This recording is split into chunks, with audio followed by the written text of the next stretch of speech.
gledamo notranji del vikenda, je bolj mali, ampak seveda sladki.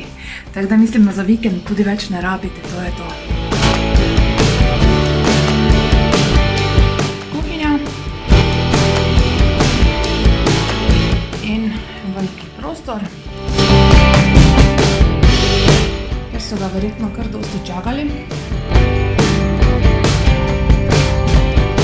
Lahko priročno vzamete kako flašo ven, pa potem lahko kar prespite.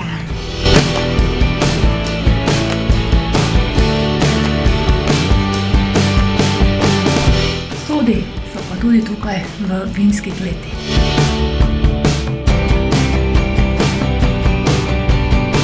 Kaj naj rečem, za vino bo dobro poskrbljeno, tako da, ko boste prešali, me pokličite, pa kaki liter mi lahko prinesete.